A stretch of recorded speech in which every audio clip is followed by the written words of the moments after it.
Hello student, हम लोग पढ़ रहे थे इंडियन इकोनॉमी। और इंडियन इकोनॉमी में अभी तक हम लोग 26 लेक्चर यहाँ पर कवर कर चुके हैं, और जिसमें हम लोग पढ़ रहे थे balance of payment.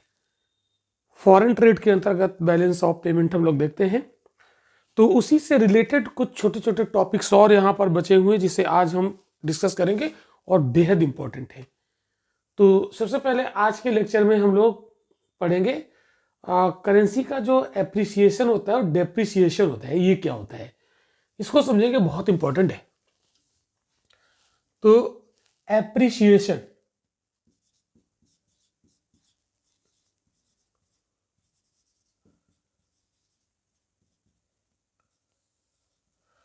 Appreciation of currency, इसको हिंदी में कहते हैं अभिमूल्यन।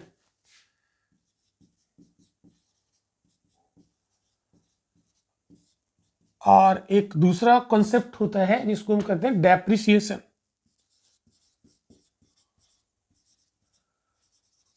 डेप्रिसिएशन,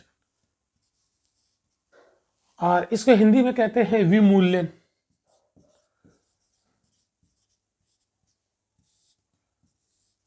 तो मुद्रा का अविमूल्यन और मुद्रा का विमूल्यन, इस कॉन्सेप्ट को हम लोग यहां पर समझेंगे। तो करेंसी एप्रिसिएशन क्या होता है, पहले इसको जाने।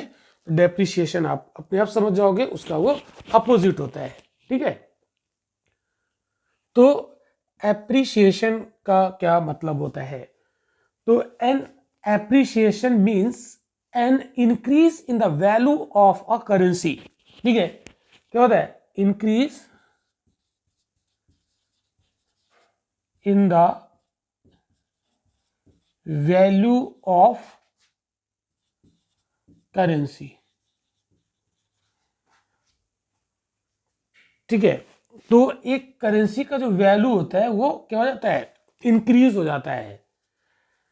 It means a currency is worth more in terms of foreign currency. ठीक है, इसको हम ये कह सकते हैं। क्लियर? और जो डेप्रिसिएशन होता है उसमें क्या होता है? उस डेप्रिसिएशन में क्या हो जाता है? तो decrease in the value of currency. ठीक है, तो इसका मतलब क्या होता है? Decrease in the value of a currency. Clear? ये हो जाता है। अब देखो इसका मतलब क्या है, कैसे होता है? ये ऑटोमेटिक होता है। ठीक है, बाजार की क्या स्थितियां हैं उसके अकॉर्डिंग ये ऑटोमेटिक हो जाता है। क्लियर? तो देखो इसका भी एग्जांपल देते हैं, increase in the value of currency का। जैसे मान लो हम अमेरिका के डॉलर से तुलना करें, तो $1 जैसे हमारा इंडियन रुपीज, तो इंडियन रुपी मान लो $1 इज इक्वल टू 60 रुपीज, यानी $1, एक US डॉलर बराबर भारत के 60 रुपया के बराबर है। और अगर यही कुछ दिन बाद थोड़ा रुक कर $1 ये हो जाए 50 रुपए, तो इसको कहेंगे increase in the value of currency. हमारे देश की जो करेंसी है उसकी वैल्यू इंक्रीज कर गई। मतलब पहले 60 रुपए देकर $1 मिलता था, और अब 50 रुपए ही देकर हमको $1 मिल रहा है। क्लियर? तो जो हमारी मुद्रा है उसकी वैल्यू क्या हो रही है?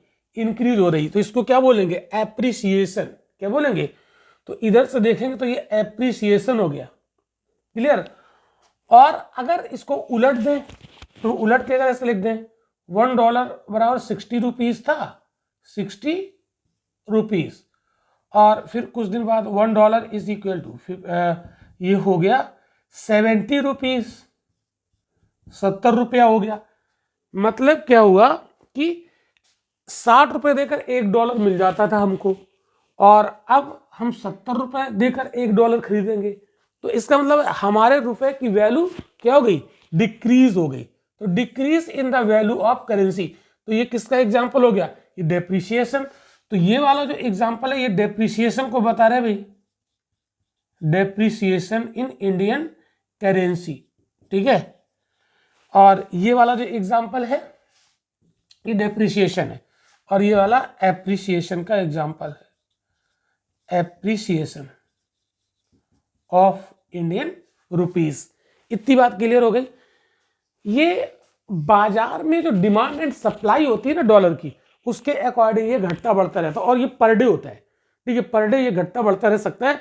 अगर डॉलर मार्केट में ज़्यादा आ गया तो फिर उसकी डिमांड कम हो जाएगी, तो क्या हो जाएगा, एप्रिसिएशन हो जाएगा। और बाजार में अगर डॉलर कम आ गया, कम रह गया, तो डिमांड बढ़ जाएगी, तो डॉलर महंगा हो जाएगा, रुपया सस्ता हो जाएगा। क्लियर। तो ये एप्रिसिएशन और डेप्रिसिएशन होता है। अब इसका क्या फर्क पड़ेगा, ट्रेड पर क्या फर्क पड़ेगा, आइए इसको देखते हैं। ट्रेड पर इसका फर्क क्या पड़ेगा, इस बात को हम लोग समझते हैं। चलिए, तो जैसे मान लो ट्रेड पर इसका क्या फर्क पड़ेगा, इसको समझ लेते हैं। एप्रिसिएशन का क्या पड़ेगा, डेप्रिसिएशन का क्या होगा, कैसे क्या ये काम करेगा। ठीक है, चीज और हम लोग समझते हैं, फिर आते हैं इस पर, हैं इसके प्रभाव को हम लोग समझते हैं। तो जैसे बात करें, एक और टर्म मिलेगा आपको, डिवैल्यूएशन और रिवैल्यूएशन, इसको भी समझ लो भाई। डिवैल्यूएशन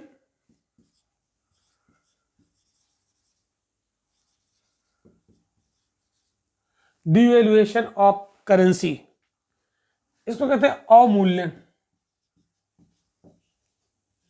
अवमूल्यन। ठीक है, और एक होता है revaluation of currency, revaluation of currency. तो रिवैल्यूएशन का मतलब होता है पुनर्मूल्यन, पुनर्मूल्यन,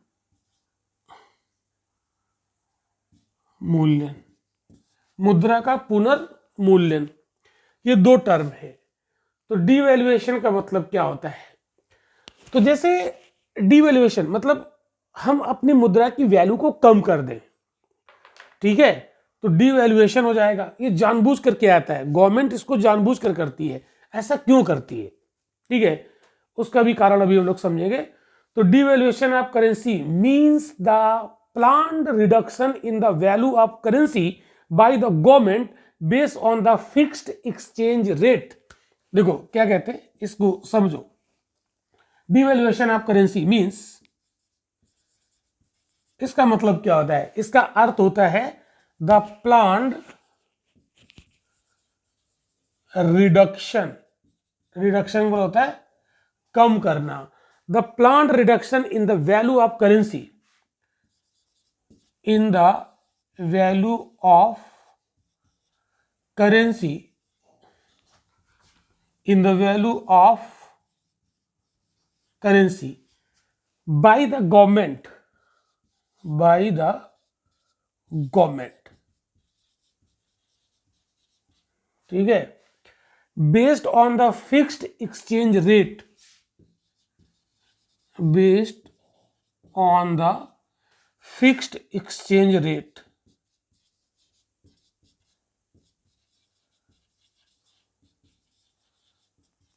तो जब हम अपनी मुद्रा का मतलब हमारे देश की सरकार जानबूझकर, मतलब प्लान्ड होता है ये, तो क्या लिखा है, प्लान्ड रिडक्शन, मतलब नियोजित तरीके से अपनी मुद्रा की वैल्यू को कम कर दिया, रिड्यूस कर दिया जाए, ठीक है, based on the fixed exchange rate, जो फिक्स्ड एक्सचेंज रेट होती है उसके आधार पर। जैसे मान लो कि $1 और है ये 80 रुपए के बराबर, ठीक है। अब हमारी सरकार क्या करे, इसको जानबूझकर $1 बराबर कर दे 90 रुपए, तो अवमूल्यन हो गया। अवमूल्यन मतलब मूल्य का घट जाना। तो देखो हमारे रुपए का मूल्य यहां पर घट गया ना, वैल्यू घट गई ना। 80 रुपए में $1 मिल जाता था, अब 80 रुपए में $1 नहीं मिलेगा, अब 90 रुपए खर्च करने पड़ेंगे।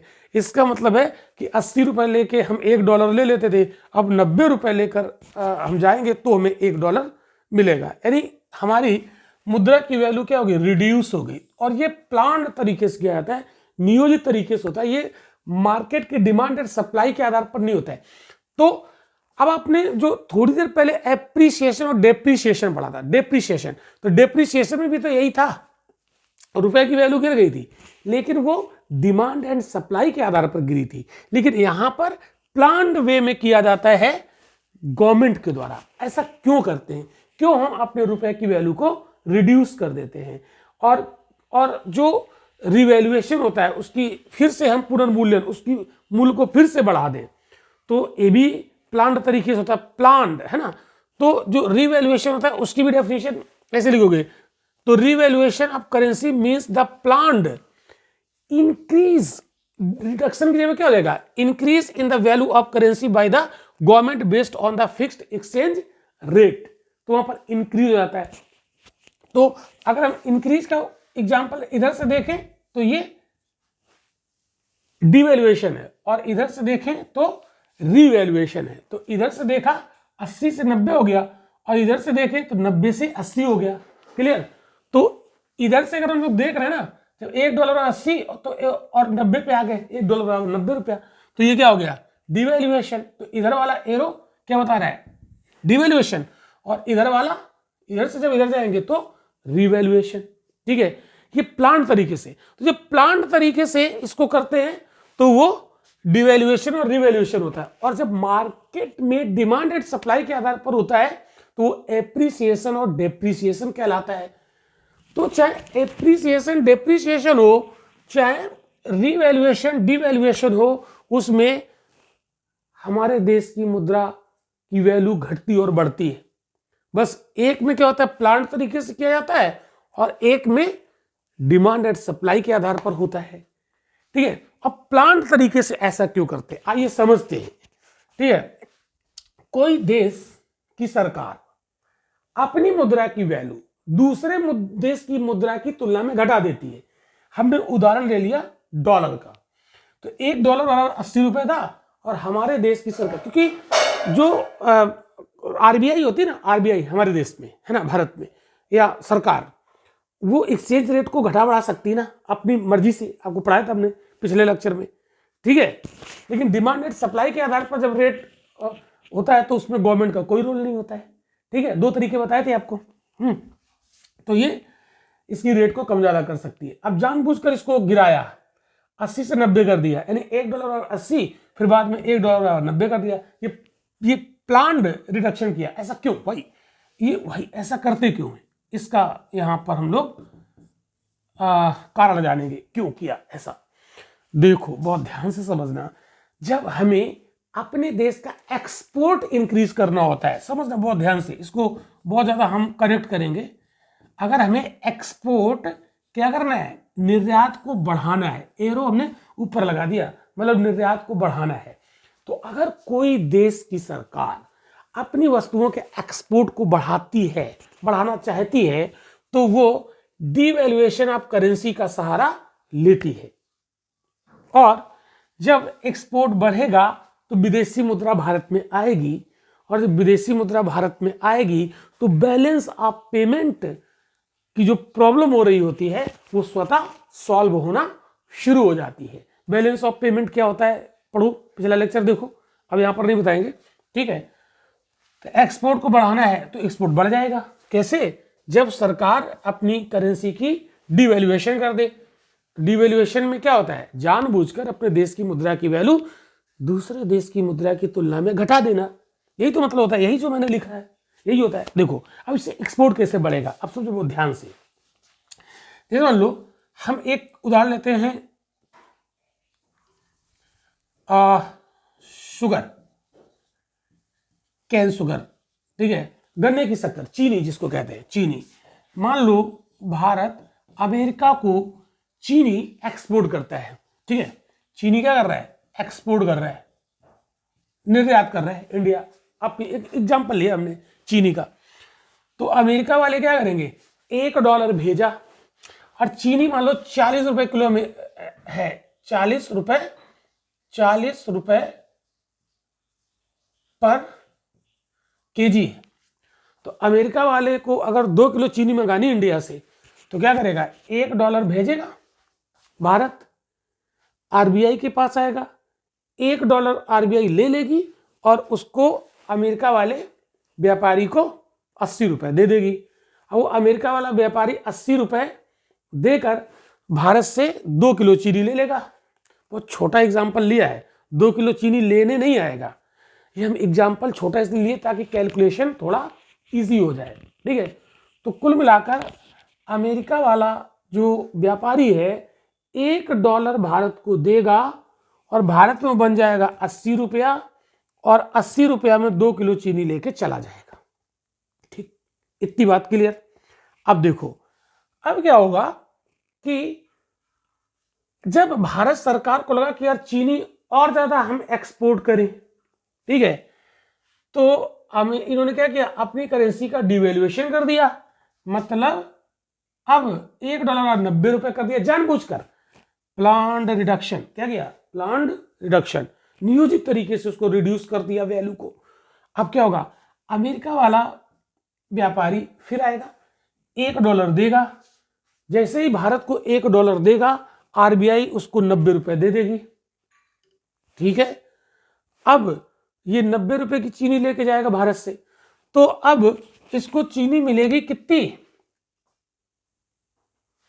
90 रुपये की कितनी, 80 पहले मिलती थी 40 रुपये की 1 किलो, ठीक है, और अब या 80 रुपये की 2 किलो मिल रही थी, अब इसको 10 रुपये की एक्स्ट्रा चीनी मिल जाएगी। मतलब अब इसको 2 किलो से ज्यादा चीनी मिलेगी। तो अमेरिका वाला व्यापारी पहले $1 देता था, 2 किलो चीनी ले लेता था, और अब $1 देगा वो $1 ही, लेकिन भारत में वो बन जाएगा 80 जगह पे 90, तो उसको चीनी 2 किलो से ज्यादा मिल जाएगी। तो उसको लगेगा अरे हमने तो पहले $1 दिया था, हमको 2 किलो चीनी मिली, अब $1 दिया तो ज्यादा मिल गई। तो अब ये लोग क्या करेंगे, इनको सस्ती पड़ गई ना, तो ये लोग ज्यादा खरीदना शुरू कर देंगे और वहां जाकर बेच के मुनाफा कमाएंगे। तो भारत से चीनी का एक्सपोर्ट बढ़ जाएगा, और भारत देश से बहुत सारी चीनी पैदा ही हो रही, तो हम क्या करेंगे, एक्सपोर्ट बढ़ गया तो हमको डॉलर मिलना शुरू हो गया। मतलब अगर किसी को सस्ता मिलने लगेगा तो ज्यादा खरीदने लगेगा, तो क्वांटिटी में खरीदेगा, और हम लोग क्वांटिटी ज्यादा बेचकर ज्यादा डॉलर मंगा लेंगे। तो भारत में जो फॉरेक्स होगा, फॉरेक्स, ठीक है, फॉरेन एक्सचेंज, जिसको विदेशी मुद्रा भंडार कहते हैं, हमारे देश के विदेशी मुद्रा भंडार में डॉलर आना शुरू हो जाएगा और हमारा विदेशी मुद्रा भंडार बढ़ता जाएगा। तो एक्सपोर्ट बढ़ा दिया तो बैलेंस ऑफ पेमेंट की समस्या सॉल्व होना शुरू हो जाएगी। इतनी बात क्लियर। तो जानबूझकर, और जब लगे कि पर्याप्त डॉलर आ गया हमारे पास, तो हम क्या करेंगे, फिर से उसको हमारे देश की सरकार क्या कर देगी, रिवैल्यूएशन ऑफ करेंसी कर देगी, इसका सारा ले लेगी। और जैसे रिवैल्यूएशन ऑफ करेंसी हो जाएगा तो 90 से 80 पे आ गए, ठीक है, तो एक्सपोर्ट घट जाएगा। क्लियर, इतनी बात समझ में आ गई। तो रिवैल्यूएशन जानबूझकर करेंसी की वैल्यू को घटाया बढ़ाया जाता है हमारी सरकार के द्वारा, लेकिन एप्रिसिएशन डेप्रिसिएशन में सरकार का कोई रोल नहीं होता है। डिमांड और सप्लाई, डॉलर की डिमांड बढ़ गई तो रुपए की वैल्यू घट जाएगी, और डॉलर की डिमांड घट गई तो रुपए की वैल्यू बढ़ जाएगी, ठीक है। तो वो बाजार की शक्तियों के आधार पर होता है। आई होप कि आपको समझ में आ गया होगा, ठीक है। तो अगर डिवैल्यूएशन हो तो एक्सपोर्ट पर क्या प्रभाव पड़ेगा, इंपोर्ट पर क्या प्रभाव पड़ेगा, ठीक है। तो ऐसे बहुत सारे क्वेश्चन हैं, ठीक है, वो यहां से पूछे जाते हैं, ठीक है। तो इतनी बात आपको समझ में आई। तो इससे जुड़े हुए कुछ प्रैक्टिस हम और अगले क्लास में आपको कराएंगे, ठीक है। पहले इतना समझ लो, ऐसे क्वेश्चन बहुत सारे पूछे जाते हैं कि अगर हमने अपनी करेंसी का क्या कर दिया, मूल्य ह्रास कर दिया, डिवैल्यूएशन कर दिया, अवमूल्यन कर दिया, तो रेमिटेशन पर क्या प्रभाव पड़ेगा, ठीक है, एफडीआई पर क्या प्रभाव पड़ेगा, एनआरआई डिपॉजिट पर क्या प्रभाव पड़ेगा, आप समझ रहे हो, एफआईआई पर क्या प्रभाव पड़ेगा, ईसीबी पर क्या प्रभाव पड़ेगा, एक्सटर्नल कॉमर्शियल बारोइंग, जो कंपनियां भारतीय कंपनियां विदेशों से उधार लेती हैं, ईसीबी कहते हैं, एक्सटर्नल कॉमर्शियल बारोइंग, इन पर क्या प्रभाव पड़ेगा। ये जरा सोच के आप रखिएगा। तो हम इसकी प्रैक्टिस अगले क्लास में और कराएंगे, ठीक है। और अब हम बढ़ते हैं अगले टॉपिक पर, ठीक है। अब बढ़ते हैं हम लोग अगले टॉपिक पर। चलो, तो आज वाले टॉपिक में हम एक दो टर्म और डिस्कस कर लेते हैं। तो मुझे लगता है कि ये सारी चीजें समझ में आ गई होंगी।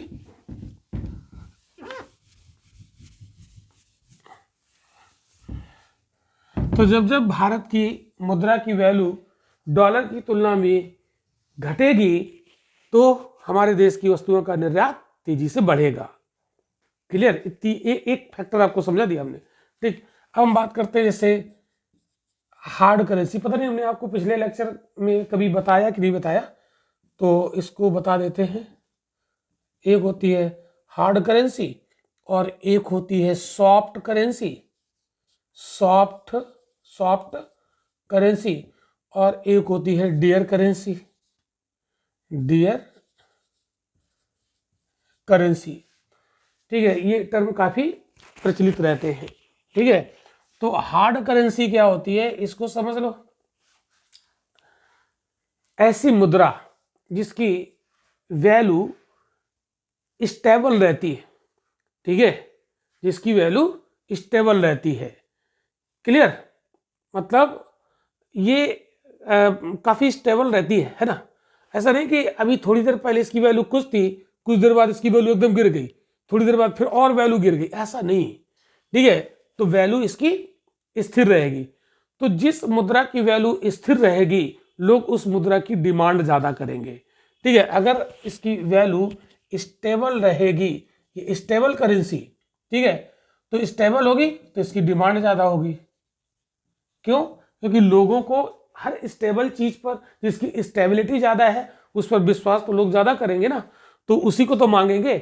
अब पता लगा कि कोई ऐसी मुद्रा है, अभी मान लो कोई एक मुद्रा है कि अभी उसकी वैल्यू 50 रुपए थी, थोड़ी देर बाद 40 हो गई, कुछ देर बाद, एक घंटे बाद उसकी 20 बची। तो ऐसी मुद्रा को कौन अपने पास रखना चाहेगा? उसको पता नहीं इसकी वैल्यू कब गिर के नीचे आ जाएगी, है ना।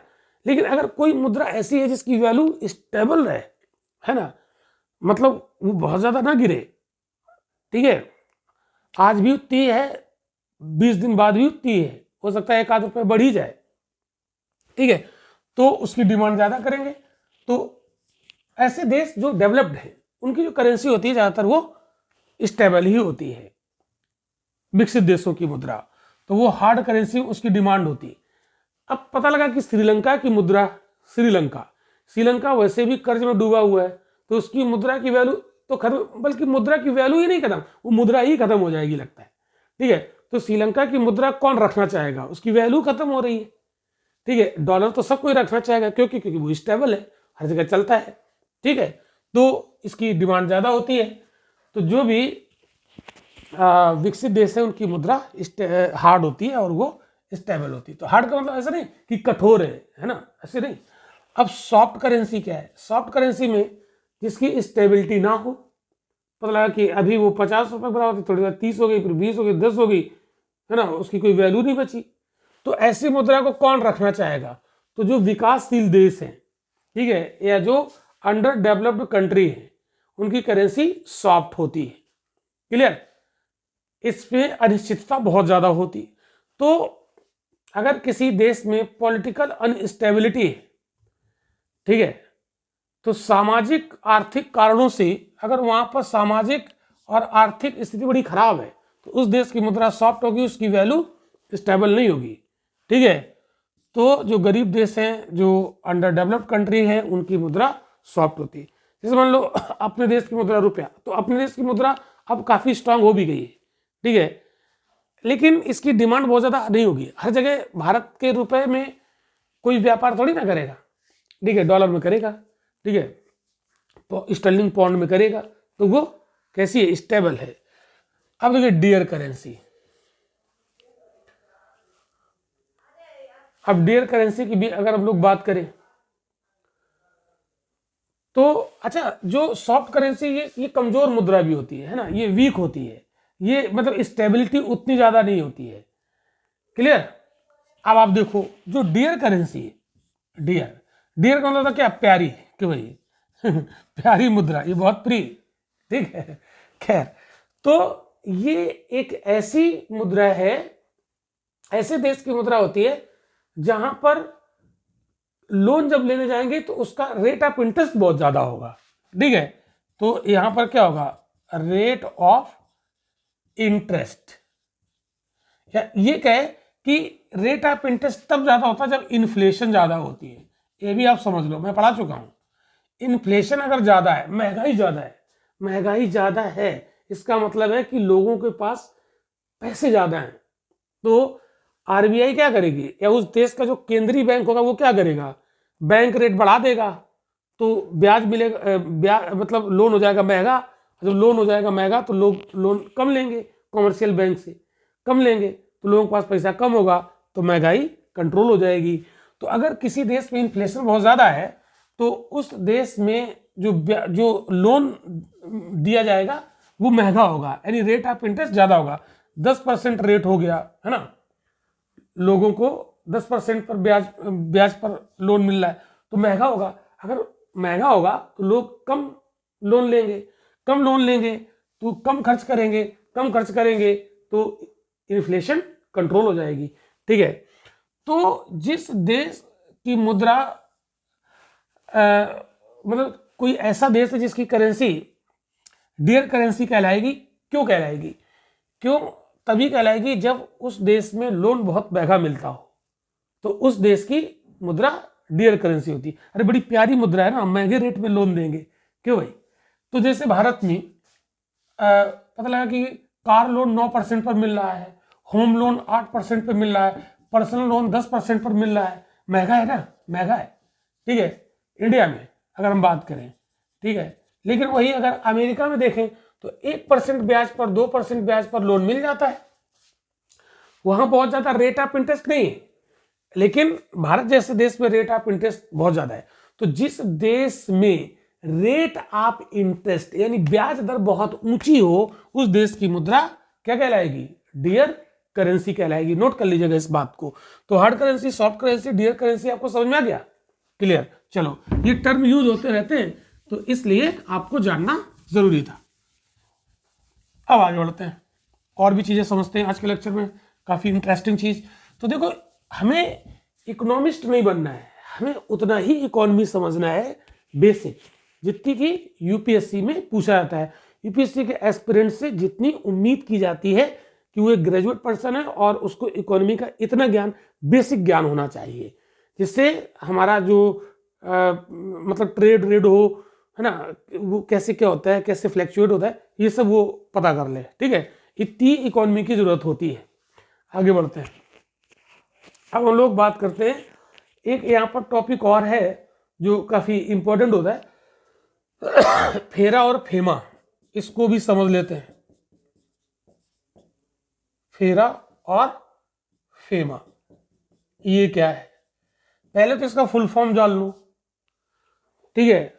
फॉरेन एक्सचेंज रेगुलेशन एक्ट, क्या कहते हैं, फॉरेन एक्सचेंज रेगुलेशन एक्ट, यहां पे लिख देते हैं एक्ट। ये क्या है, फॉरेन एक्सचेंज मैनेजमेंट एक्ट, बस इसमें ये एम मैनेजमेंट हो गया, ठीक है।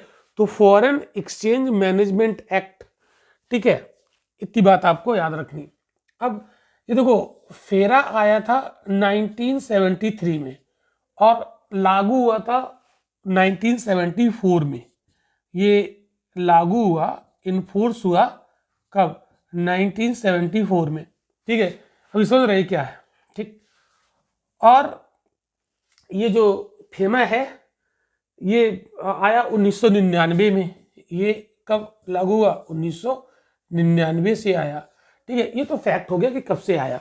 तो इसका मतलब ये 70 के दशक में, 70 है ना, 70 का जो डिकेड है तब, 70-80। तो देखो, अगर हम लोग बात करें 1970, 80 और 90 यहाँ तक की अगर हम लोग बात करें तो ये काफी पुराना समय है, ये पुराना दौर है, ठीक है। बहुत ध्यान समझना, फेरा को हम यहाँ पर समझने जा रहे हैं, फॉरेन एक्सचेंज रेगुलेशन एक्ट को समझने जा रहे हैं।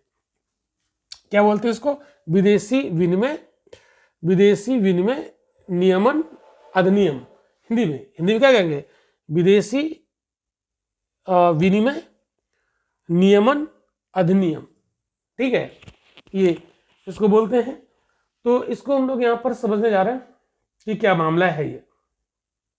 ठीक है, तो इंडियन पार्लियामेंट ने इसमें मतलब एक लेजिस्लेशन पास किया था 1973 में और ये 74 से लागू हो गया। क्लियर? अब ये क्यों लाया गया इसको समझते हैं।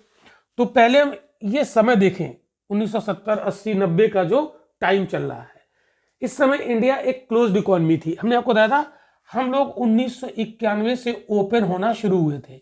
एलपीजी का जो कॉन्सेप्ट लाया गया, लिबरलाइजेशन, प्राइवेटाइजेशन और ग्लोबलाइजेशन, ये 1991 से ये प्रक्रिया शुरू हुई।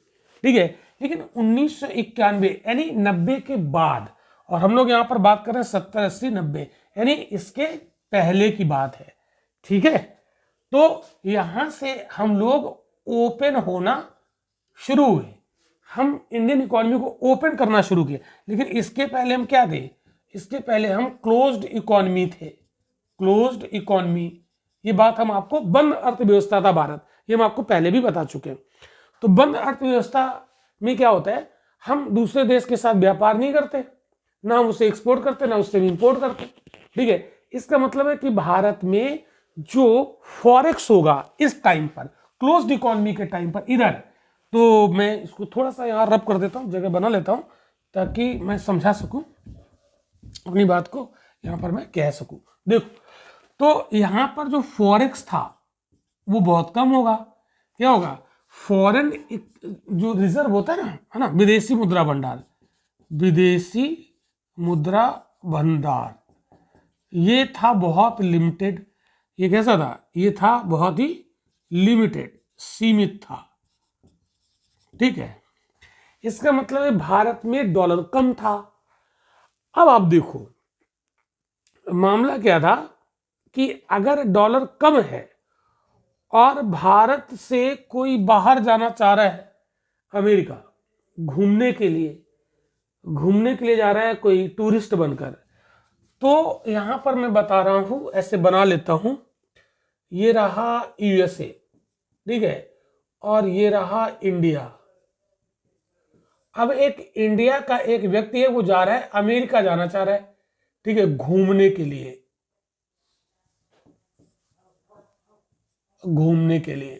ठीक है। तो आरबीआई से कहेगा भाई हमें कुछ डॉलर दे दो और हम अमेरिका घूमने जा रहे हैं, ठीक है। तो वो कहेगी आरबीआई, क्यों घूमने जा रहे हो? हम तुम्हें डॉलर नहीं देंगे। क्यों? क्योंकि हमारे पास लिमिटेड है ना, लिमिटेड है। अगर हम तुम्हें देने के घूमने के लिए और तुम घूम के खर्च कराओगे, तो फिर अगर डॉलर की जरूरत पड़ी तो फिर हम कैसे मैनेज करेंगे? इसलिए हम तुम्हें नहीं देंगे, डॉलर नहीं देंगे, ठीक है। दूसरा, अगर कोई यहां से कोई अपना इलाज कराने के लिए जा रहा है, इलाज के लिए कोई इंडिया से अमेरिका जा रहा है, तो इलाज करवाने के लिए जा रहा है तो फिर डॉलर आरबीआई को देने पड़ेंगे कि चलो भाई ले जाइए, इलाज में कितना खर्च होगा उतना डॉलर हम तुम्हें दे देते हैं, ठीक है। क्लियर ना? पढ़ने के लिए कोई जा रहा है, एजुकेशन शिक्षा लेने के लिए अमेरिका जा रहा है एडमिशन लेने, तो आरबीआई उसको डॉलर दे देगी, ठीक है। तो कुछ कामों के लिए डॉलर देगी और कुछ कामों के लिए डॉलर नहीं देगी। और अगर हम अमेरिका से आए किसी दूसरे देश से, तो हम डॉलर अगर लेके भी आएंगे तो यहां पर वो एक्सचेंज नहीं करेगी, ठीक है। तो अगर अपने देश में डॉलर को बचा के रखना है तो हमें कोई कानून बनाना पड़ेगा, ऐसा कोई कानून बनाना पड़ेगा ना। तो इसलिए ये कानून लाया गया, फेरा वाला, फॉरेन एक्सचेंज रेगुलेशन।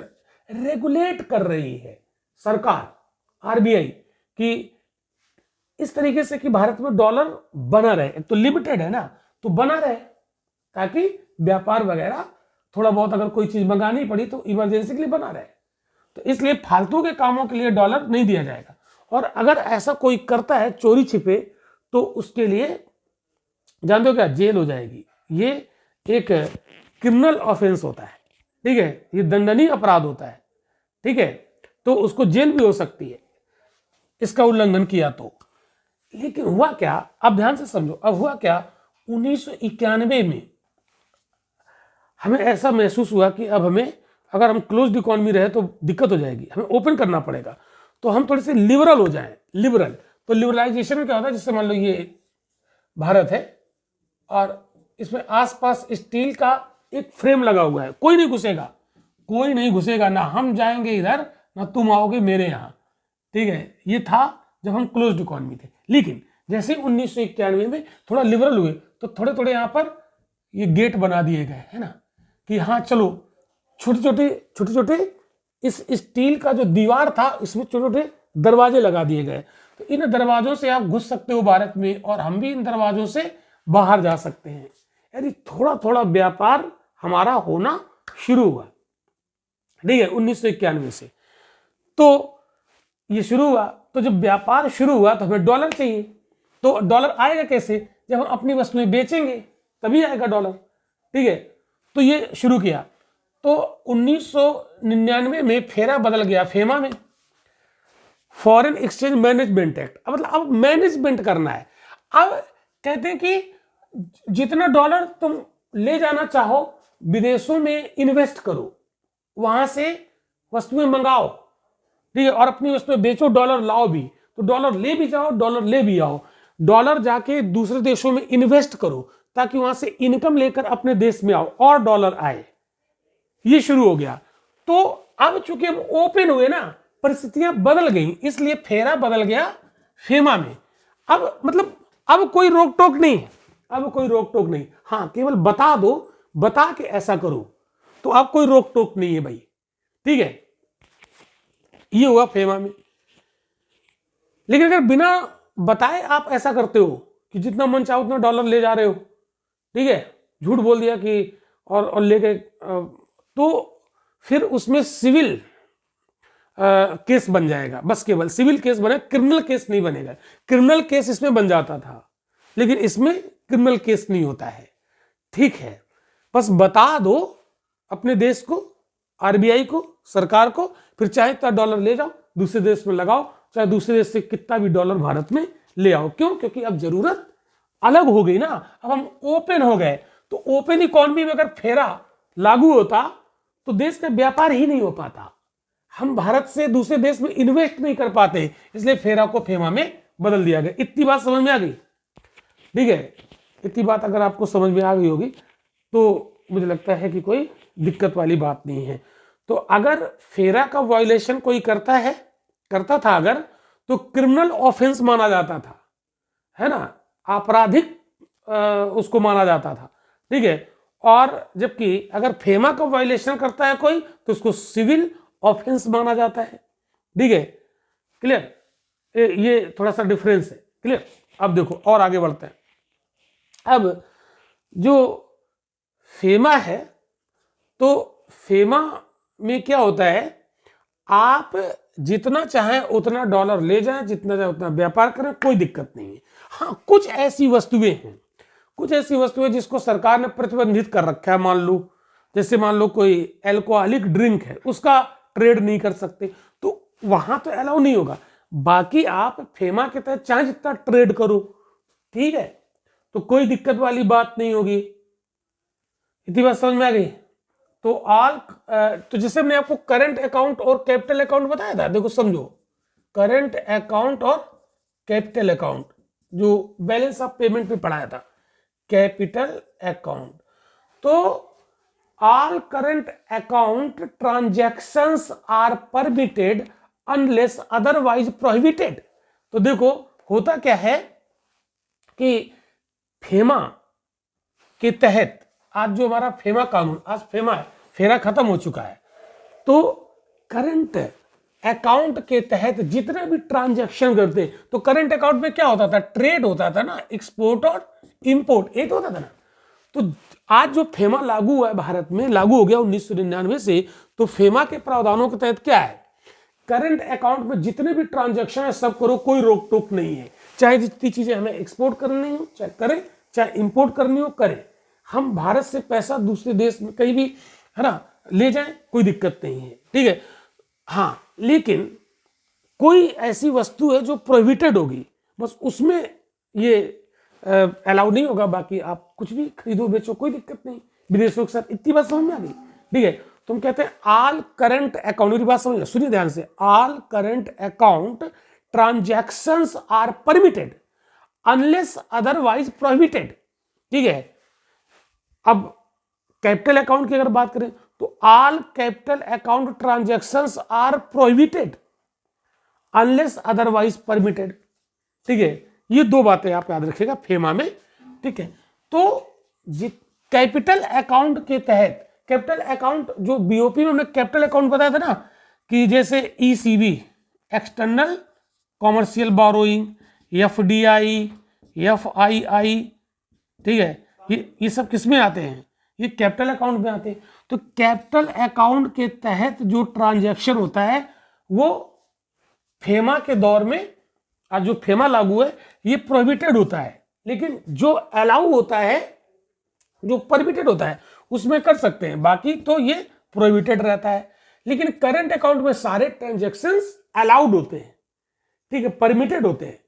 कुछ एक जो सरकार ने, जैसे मान लो कोई नशीली चीजें हैं, उनका व्यापार अगर प्रोहिबिटेड है तो फिर भले वो करंट अकाउंट का मामला है तो उसमें तो नहीं कर सकते हैं, उसमें अलाउ नहीं होगा। तो इतनी बात समझ में आ गई, ठीक है। अगर इतनी बात समझ में आ गई तो आप लेक्चर को लाइक कीजिए, कमेंट कीजिए, ठीक है। तो आज के लेक्चर में बस इतनी चीजें थी बताने के लिए। अगले लेक्चर में हम लोग कुछ नई चीजें सीखेंगे।